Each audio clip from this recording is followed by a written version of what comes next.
welcome to all of you in the second webinar hosted by HR Lighthouse, powered by Resourceinn. So the first question that came into my mind, and maybe in yours as well, that what actually HR Lighthouse is. HR Lighthouse is a platform where you will be getting all your solutions to the challenges that you faced in HR field, not by the ordinary people but by the experts and thought leaders and the professionals of the related fields. So what is the agenda of today's webinar? We will be discussing about the role of HR in expanding businesses, and we will have a very honorable guest which is present here, Mr. Muhammad Adnan Ibrahim, which is Learning and Development Manager at Yum Brands with a 27 years of notable experience, and he will be discussing with us a lot of information and knowledge along with his experience. So assalamu alaikum, how are you? Wa Islam, I'm great. How are you doing? I'm good. Great. What about you? Thank you for having me in this amazing webinar. I'm very honored to be here. Thank you for your time. And before moving towards the topic or something else, I want to ask some question, and that is that before, like, we will go back to your teenage. Great. So what were your fantasies as a teenager, as a boy, what you wanted to become, and how you came into this field? All right, the journey is very amazing. My early education and schooling is from a country named Zambia. It's in Africa. My father was there on a government deputation, so I grew up there. I had my early education and had a lot of diversity at that time, a young age. And then we came back to Pakistan. I did my education from here. I did my FSc and bachelor's from Pakistan. And during my bachelor's, what happened was that I was more interested in starting something on my own. So during the bachelor's program, I went for a job and I got myself a job in a Swedish multinational company called Electrolux. Oh, wow, nice. Yeah, it was an amazing company at that time. We were actually selling door to door. So we would go at people's home, knock on their doors, convince them, go inside and sell a product. I was in 1991, we were selling a product of 70,500 on cash. It will be interesting, like when you are going door to door, there will be people who are bashing you or something else, like criticizing you. Why are you doing, what are you doing, and this is something like this. Not just bashing, at times people were actually throwing eggs at us. Oh, so that's interesting. Yeah, so the motivation and the desire to succeed was very much there. You said motivation. Do you think that motivation is important, not the self-discipline? I think it's a combination of situation to situation. It varies where you're moving into. Sometimes you need internal motivation to grow. Sometimes you need other things which are situational. It varies according to the situation you are in. Like when we were there, we were very young. We had all this energy and we just wanted to be successful. And we never looked at the hot weather. We never looked at the rejection part. We just wanted to go and get it. So we had that energy level there. And then moving on, I went into different fields. We will go through this journey during the webinar, but let's move towards the topic now. Great, yeah. That so basically the role of HR in expanding business.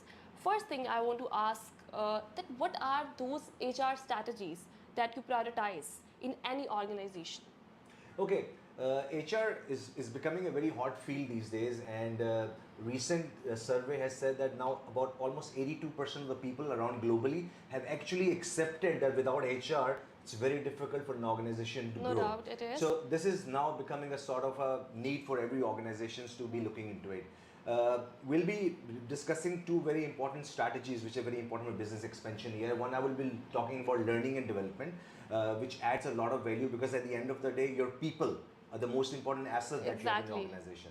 They are making your team and they are, working. And agreed. So, what trainings and what will you recommend to the organization in the development of employees and those all things? All right. Again, coming back to the figures, about 89% of the L&D managers now agree that it's very important that their people should be trained, retrained, and they are now focusing on these things. Some of the few strategies which are very important is that one of the thing is that your alignment of the learning goals has to be with the organization's overall goal. The organization wants to expand, and if learning and development is not aligned with the same goal, there's going to be a lot of issues.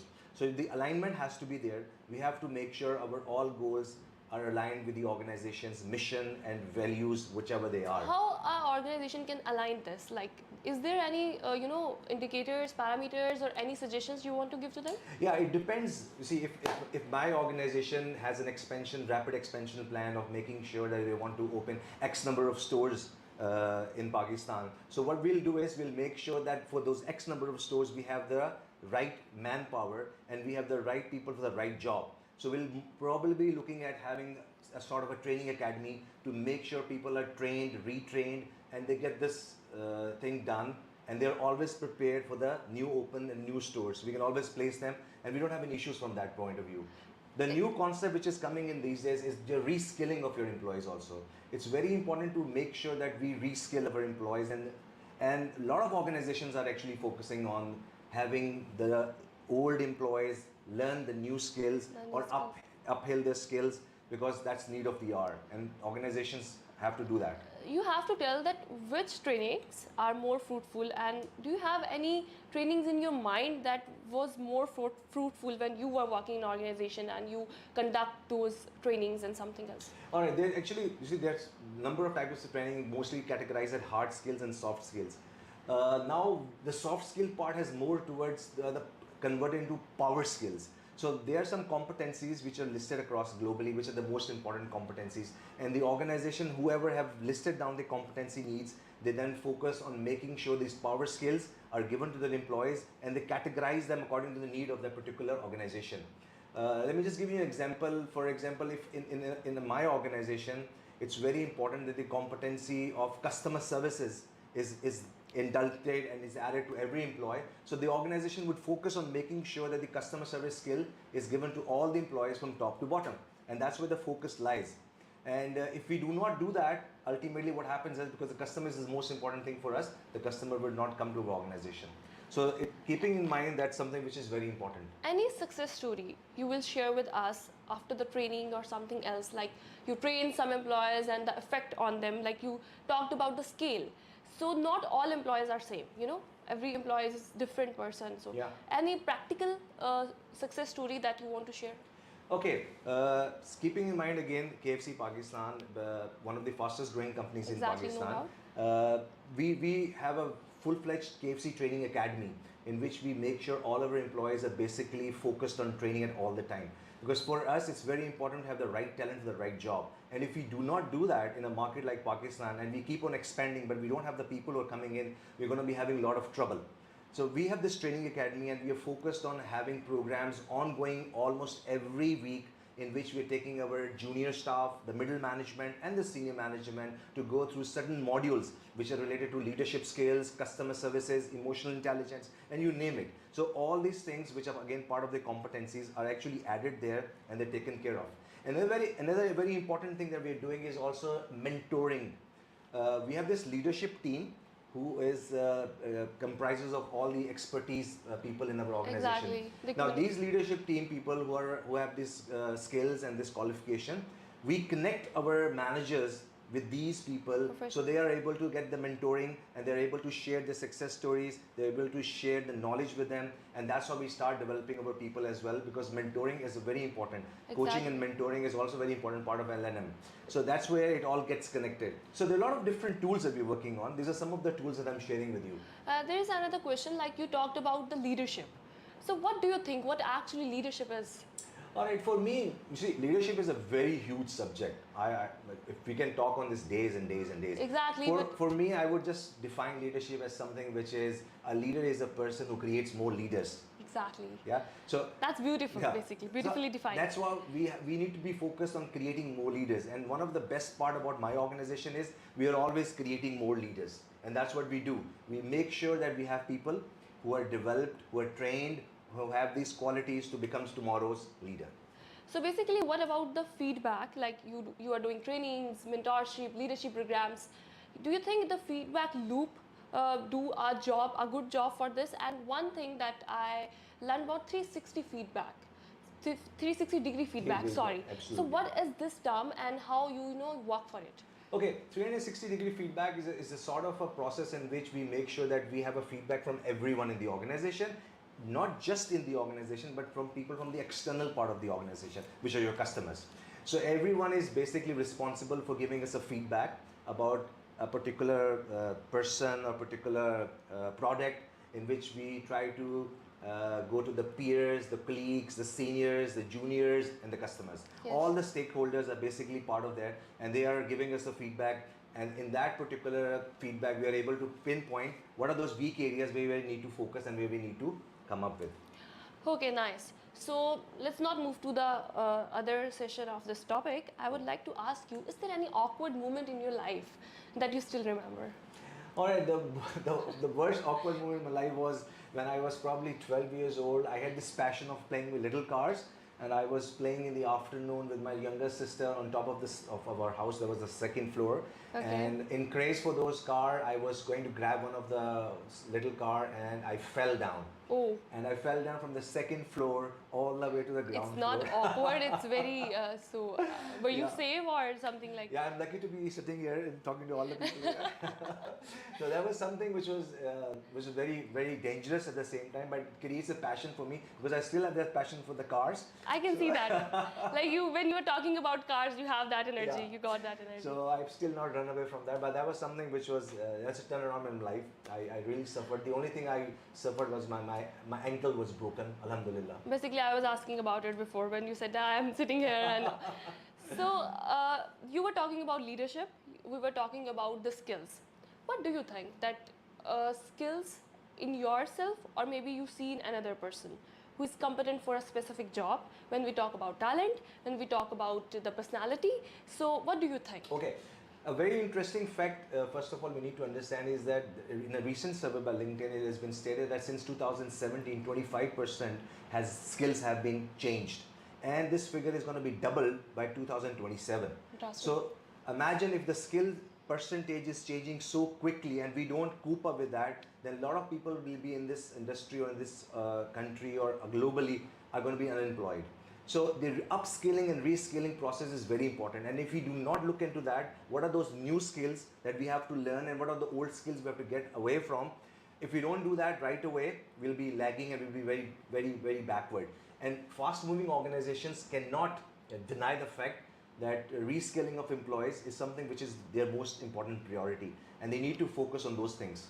How they can reskill their employees? Like, All right, reskilling is basically, I mean, it's all linked with if I have something like if I'm an HR person and I have the skill of just the recruitment part, for Exactly. example, and the organization thinks that tomorrow if I need to move up, I need to focus on the L&D part as well. So if I don't get reskilled to the L&D part, or if I'm not able to learn the other part which is connected to my job, I'll probably not be able to grow and move on.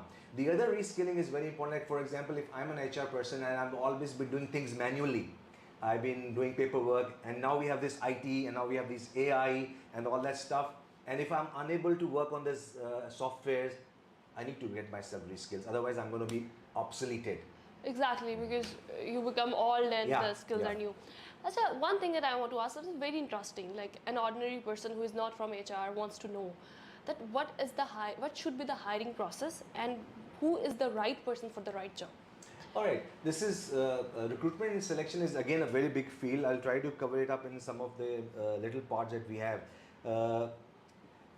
The important part is that it's like hiring is just like having a big bus, and in that bus you need to put the right people in the right seat. Exactly. Right. So and when you don't get the right people in the right seat, what happens is like for example, if you need a driver and you put someone else who does not know how to drive, so what will happen? The bus will go boom.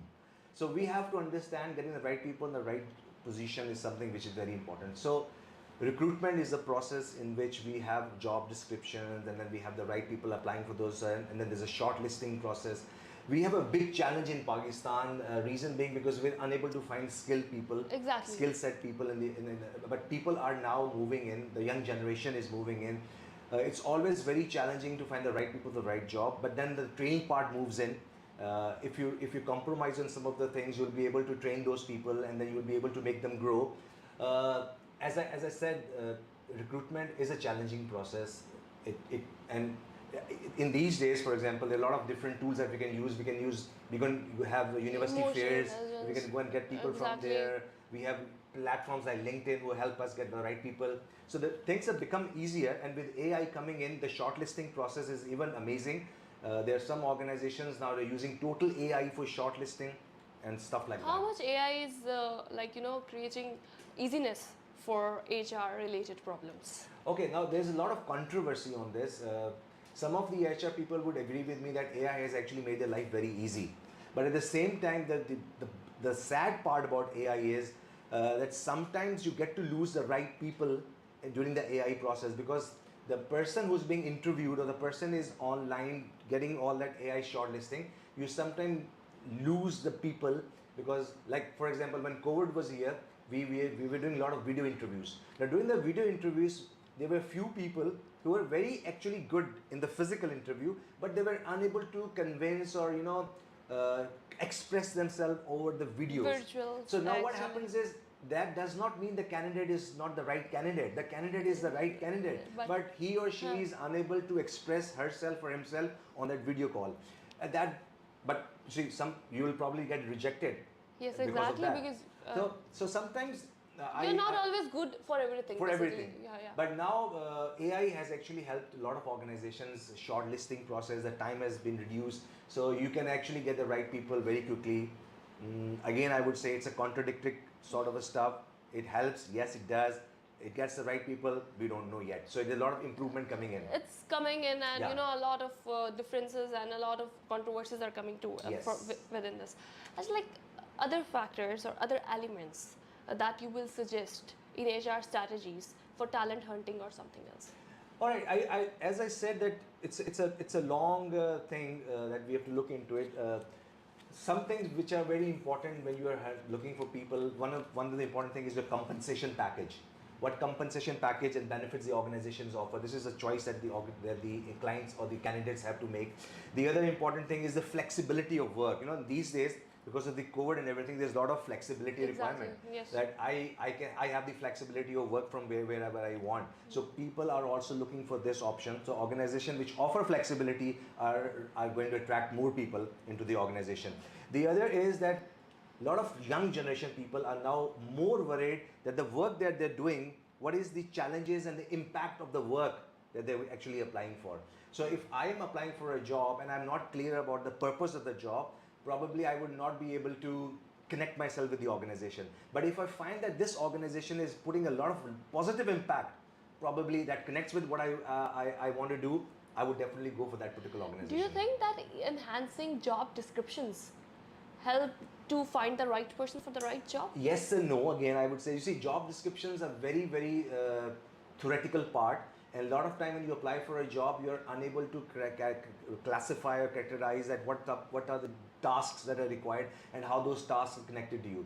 It does help the recruiter understand that he's getting the right people shortlisted. But most of the candidates these days, as I said to you, are people who are looking for opportunities, are people who are looking for training and development, people looking for organizations which are going to move their career up. So in the job description, you're just talking about the tasks, but you're not talking about what the organization is going to give me in the longer term. Yes. So it's very important to connect these two things together, and that's when you will have the right candidate who is actually connected with what the organization is connected with, and that's when you have the right culture fit people. We have talked about the right candidate for the right job, and we have talked all the elements. But if like the selection process has been done and there are top candidates in an organization, so what will be the important elements to step forward that top candidate to another? All right. You see, when you attract the right people for the right job, they're coming in, and if the organization does not have a proper process of orientation, development, taking them through and all that stuff, so you'll probably have these people leave the organization also. Yes. So one another very big challenge these days is talking about retention part. For the HR, this is a great challenge, and a lot of organizations are feeling this challenge. And for the industry that I belong to, one of our biggest challenge is to control our retention process. A lot of people come in, we invest a lot of time and money on those people who are coming in. It's very important for the organization to retain the right people. In today's economy, people are moving very quickly. The young generation is into hopping to new jobs very fast, because when they don't find the work which is connected with their purpose and it's not impactful, what happens is this person is going to leave your job and go to another organization. So challenging of retaining the right people has become a great something which is need of the hour. A lot of organizations are investing a lot that they have the employee retained with the organization. Okay, so we have talked about the talent and we have talked about the developing employees as well. Now, something personal I want to Yeah. ask. You were talking about your journey. Okay. Like, I do a job, I did this, we knocked the doors. And is there was any moment when you broke down and you were like, "Okay, I don't want to continue it, and this is something that, something emotionally or it can be professionally. Okay. That, yes. You see, when I got myself into the first job with KFC Pakistan, there were a lot of challenges that we were actually facing. And sometimes it happens when you don't get a right boss and you don't get a right supervisor, then you tend to, Your boss is detract. watching you, by the way. My boss is number one. Okay. What happens is that sometimes you get, so much frustrated because you're not moving up as much hard work that you're putting in or the smart work that you're putting in. So opportunities to move or opportunities to grow is something which makes you step back, which makes you sometimes depressed, sometimes out of focus of your career. And that's sometimes, that's when you get to understand that it's very important to be a little patient. It's very important to understand that your growth will happen at the right time, but you should not give up. Yes. So I think this is something which keeps you moving, that don't give up, keep on trying. Trying is something, and keep your hopes high. Yes. And if you keep doing that, sky's the limit. Is there any person that you want to credit for your journey? There are a lot of persons in my life. I would definitely like to thank my dad for always being there, for always being helping me, who's always been guiding me and has been an inspiring tool for me. My brothers and my sisters, early people who helped me, my teachers who've been with me. There's a line of people who have been always been there. I think I get inspiration from everyone. That's what I Like you get something from everyone that you met. Yeah. I think even from a junior or a senior or even from a kid sometime, you get inspiration. It's very important that you have mentioned junior or senior. Many people think that you cannot get something from your juniors, Wow, which is very unfortunate. You are learning something. Yes. So do you want to say anything about it? Yeah, I think it's very important to understand we have to get rid of this. When we have this egoistic problem and people are so egoistic about it that I would never want to get help from someone junior. I'll tell you a little story which is a very, very amazing story. I mean, I had this friend who was looking for a job and he was unemployed for a very long time. And then there was this painter who was doing paint in his house. So this painter looks up to this friend and says, sir, I see that you're very worried.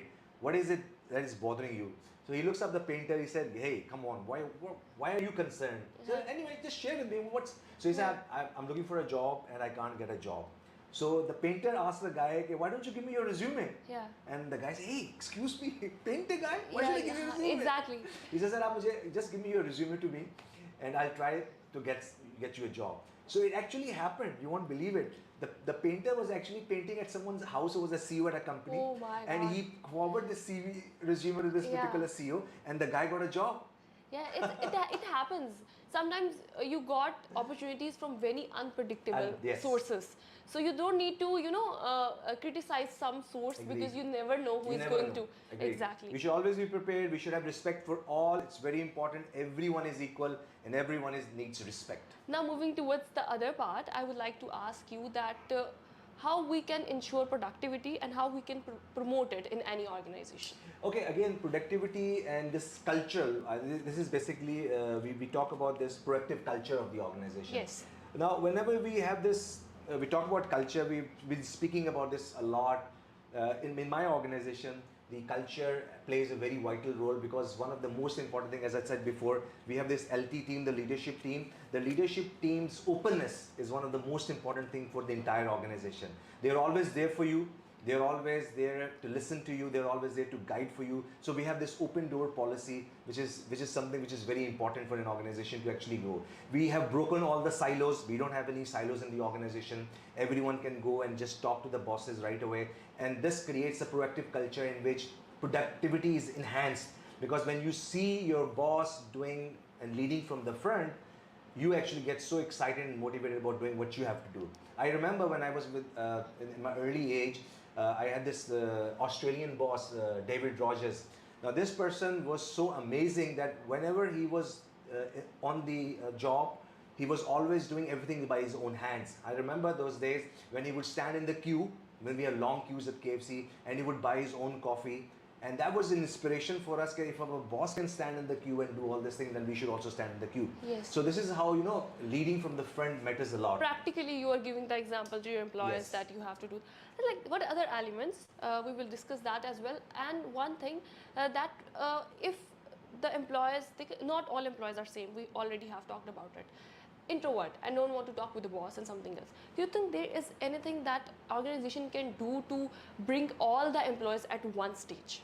All right, you see, we have a lot of different diversity, and inclusion is a very hot topic these days. Exactly. Diversity and inclusion is all about making sure that everyone is treated equally, and just not equally but also fairly, right? Yes. So, and that's again very important value for our You have to organization. justify, no? You Yeah. have to. So we have focused on making sure gender diversity. Yes. We're making sure that people who come to us are equally regarded. We're one of the only employee in Pakistan who is hiring a lot of hearing with heart people who cannot hear. You see, we have approximately more than 250 employees working at KFC Pakistan, and we make sure these people are part of our team. That's why we bring in inclusion, and we make sure. The other part is gender equality. We have about 28% of females working with KFC Pakistan. So based on all this, we make sure that nobody's left out. We make sure all people, everyone goes together, everyone is treated equally, and that's the secret of our success. Because businesses don't expand if people don't go together in it. So you are giving the secret to the people Yeah. that you have to keep all your employees at one level and at one level. page. Yep. As a one thing that you have mentioned here, hearing problems and all those things. So do you think like it's very important, the health, the mental well-being, the physical well-being. So how KFC Pakistan or any other organization can take this to next level to take care of the well-being of their employees as well? Okay, well-being is again a very hot topic these days, and again, as I mentioned in the beginning, employees are the most important asset that we Exactly. have. And if we don't take care of employees, the employees will not take care of the organization, vice versa. So well-being has played a very important part in making sure that we take care of employees in every aspect. We take care of their health. We take care of making sure if we have a female and she has kids, we have a place in the organization where the kids can be taken care of. We have to make sure that they eat healthy. So a lot of organizations have their own cafeteria and making sure balanced food is given out there. We have a lot of organizations, we play a lot of games as well. We have cricket, table tennis, a lot of things keeping them engaged. We also have facilities of making sure they go to the gym, keep themselves fit. So these well-being things are going on and they're very need of the hour. Again, coming back to the employees, everything at the end of the day is for employees. Exactly. So every organization who is working nationally wants to grow at international level. Agreed. Every person who is working nationally wants to grow at international level because the market, the international market, somehow fascinates us as an individual and as an organization as well. So what steps any organization can take to take their organization at international level? All right, you see, with the localization and globalization coming in, and a lot of organizations, and the world is getting shrinked, day by day, with the internet and social media coming in. I mean, a lot of Pakistani companies, a lot of international companies are visible on the globe now through the internet. You can always approach them, you can access to them. It's not that easy to go into the localization. There are a lot of challenges that you have to face. Like when KFC came to Pakistan, things like people getting the image of KFC in a positive way, the localization of the product, the taste localization, hiring the right people with the right talent becomes a challenge. So challenges come and go. There is a long list of challenges. Those challenges are, sorry to interrupt you, what those challenges are when you take your organization international level, any 2 or 3 challenges that you face and how you can tackle with All right, we talk about market research and selection process, we talk about legal compliance processes, we look at the financial planning processes, we look at the localized government responsibilities and how you can mash up them. Talent attraction, getting again, as I said earlier also, the skill that we require is available in that particular country. That's also very important. There are a lot of case studies in which companies have gone to certain countries and then they're unable to find the right people in that particular country, and then they have to export the talent. That's very expensive. So all these things are very important part of connecting of your business expansion. But now a lot of companies need to expand, because if they don't expand, they probably will not be able to grow to that extent. A lot of local companies are also expanding, and I think in this era, localization and globalization is very important. Very important that you have to bring your organization to international level to get national recognition Yes, even. yes. Okay, this was like we have discussed a lot of things. So one thing that I want to ask you, you have got a lot of energy. Oh. And like, what will you suggest to the young people who are trying to be in this field and want to start their career? Okay. Any message that you want to give? All right, there's so many. The young people are already so intelligent; they know everything, and they keep on saying that people are telling us the same thing again and again. It's always the same principles; they never change. I think one of the most important thing is just believe in yourself. Do not give up so easily. Hopes, keep the candle lighted up. I know, like countries like sometimes the way we live demoralizes us, and probably we all want to leave our country and move abroad and stuff like that. We should not jump to conclusions. We should take things easily. It's not the end of the world. If you have the hope inside you, the spirit inside you, the ambitious inside you. We have people like Mr. Yeah. Muhammad Adnan Ibrahim, who's working in Pakistan greatly and with multinational companies. So if you do not give up and you know continue to struggle and something else, your journey will be beautiful and you will be optimistic. It has to be in here. It has to be in here. Exactly. That's the most important thing. And if you have that inside you, nothing matters. It's beautifully defined. So we have question answer session as well, and people are asking questions. Viewers are asking questions from you. Great. So I have one question from a viewer, and he is saying, he or she, sorry, whatever. So how to approach leadership development and succession planning in an organization? Okay, leadership development, again, as I said, that what tool that we are using is coaching and mentoring. I spoke about our leadership team. We have these groups of managers, coaching, that's one-to-one personal coaching. That's the quickest way. You know, they say by sharing experiences, you will learn the fastest way. You can read a lot of books, of course, but when it comes from the horse's mouth, it's able to be digested very fast. When you can see your leaders, when you can see these things in action, that's when things matter a lot. Succession planning is also something very important. That's where, again, L&D plays a very important role. We have to make sure, again, in my organization, we know that in the next 6 months, we need X number of people. And so we have to make sure the succession planning is done. We have to make sure the people are moving up the ladder. We have to make sure that training and development, learning and development is taking place at every level. People are being developed to the next position. Yes. Yeah. So here's another question, and that is that if someone goes, he or she is saying that if I go for an interview, what should I like? What qualities should I kept in my mind when I'm giving an interview to someone? Oh, it's very easy. You see, you don't have to have any quality. You just have to believe in yourself. You just have to be confident you can do it. That's the most important thing you have to have in yourself. The rest follows. If you can believe and you should start with the word yes. Yes, I can do it. When you start with the word yes, you will see that the doors of opportunity will keep on moving, opening, and you'll get your job. It's just a matter of getting the confidence level up there. One thing I would definitely add is students, you know what, when I was a student, I had this, hobby of going and giving interviews. Yes. Right? So you can do that, don't just sit, my bachelor's would be completed, my master's would be completed, and then probably apply for a job. Start applying for a job, start giving interviews, start preparing yourself. This is all about preparing yourself. And when you prepare for the fight, the best fighter. Exactly, practicing again and again, basically. Practice again and When you give a lot of interviews. That's how you build up your confidence. Exactly. Level, yeah. So one other question I have is that what is the most important thing when you are going? It's the same question basically for the interview as well. So we will move forward to another question. How to keep motivated employees in stress if he or she is stressed due to overload? Okay. In today's environment, a lot of jobs are multitasking. So a lot of times you will have a lot of things to do which will put you in stress, will put you in a lot of frustration probably. It's all about being organized, I would say. You see, one of the greatest tools of organizing is to be punctual. If you do your time management right, if you come on your office time right, and you make your planning perfect, we need a diary, we need a pen, we need to write things down. A lot of times I've seen people use this. Oh, you can use this, but please put things in writing. When you put things in writing, things get done. And that will make you less stressful. That will make you more organized. You see, why do we get frustrated is when we don't plan. Exactly. How to get rid of toxic boss? Oh, you don't have to get rid of toxic boss. Actually, it's an opportunity for you to learn from this boss.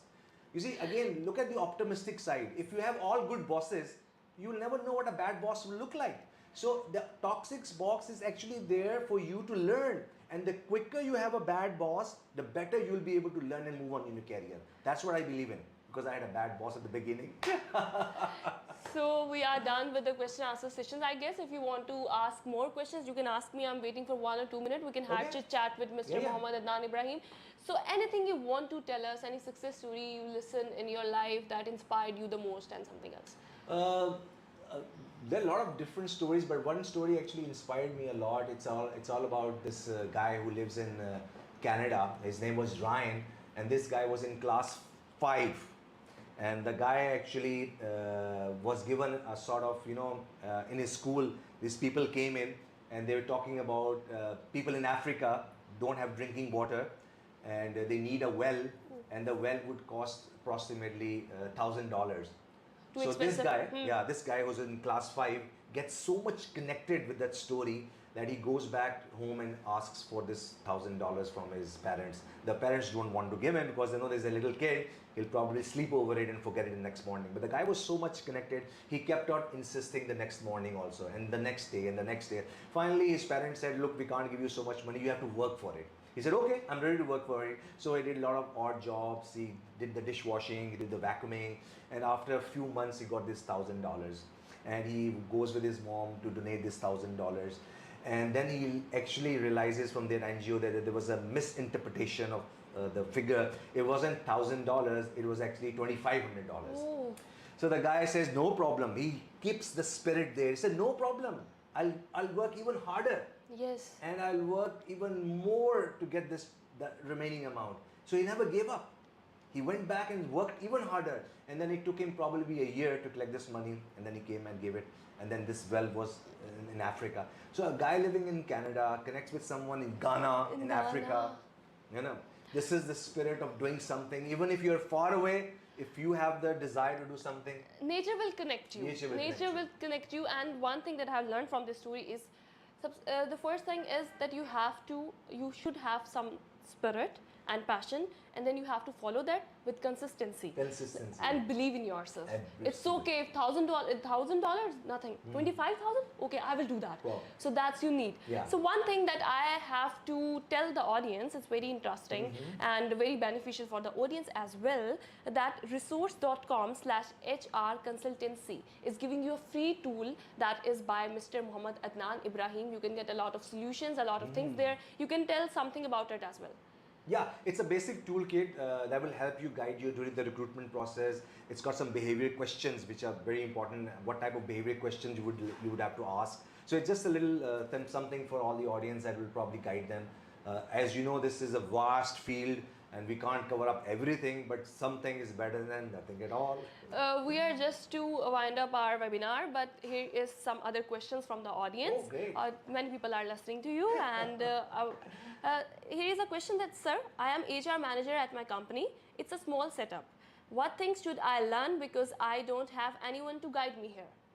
Okay, HR manager, there's a lot of things that you can learn. There are a lot of platforms that you can go on. I would recommend you going on LinkedIn. It's a very good platform. You can probably learn a lot of things from there. You can connect with a lot of people there. As I said in my beginning, that you have to connect with people to learn. You can know about softwares. You can go to Resourceinn to learn about how their HR software will help you cover all the functions there. You see, you just have to get out of your comfort zone. And you have to connect with people. You can always come to me. We can always chit chat. I can help you as much as I want. But come out of your comfort zone, connect with people. Learning is a non-stop process. You keep on learning till the time you go to your grave. So keep learning. So the last question, I'm saying it last question because there are a lot of questions, but we are short of time and we have to end up with. So the last question is, how does HR contribute to the profit of the business? All right, now this is the ROI question. I think a lot of people actually say that HR doesn't do anything. I hear that every day. Well, HR plays a very important role. Not just because I'm in HR or people who are listening to me are connected to HR. HR has a very important role in organizing. As I said in the beginning, now 82% of the people globally have actually understood the importance of HR. So this figure itself speaks a million. it's a big topic and how it contributes, but a lot of HR metric tools are there which will probably help you understand the dollar value. So at the end of the day, if you're able to calculate the dollar value and present that dollar value to your boss, then you will understand how important HR is, how they're saving money. Retention itself is a big tool in which you save millions of dollars when you retain your people. So HR is, like all other organization department, also plays a very important role in contributing to the bottom line of the organization. I think you have beautifully answered, but I think one thing that we all need to do is don't take HR ordinary. Yeah. Being an ordinary person. So thank you so much, Thank Mr. you. Muhammad Adnan Ibrahim. It was nice talking to Same you. here, I same get a here. lot of insights, and I'm an Great. ordinary person. I don't know anything about HR, but after like talking to you and getting a lot of insights, I think the people who are in HR need more recognition and respect at global and Absolutely. at national level. Thank you so much for your time, and you have to wait for our next webinar, which will be in, most probably it will be in October, and I will bring a lot of webinars for you, which will be giving you solutions, challenges that you faced in HR field, and it will all be hosted by HR Lighthouse, powered by Resourceinn. Just give me the permission to say you Allah Hafiz. I don't want to, but I have to. Thank you for having me. Good luck, guys.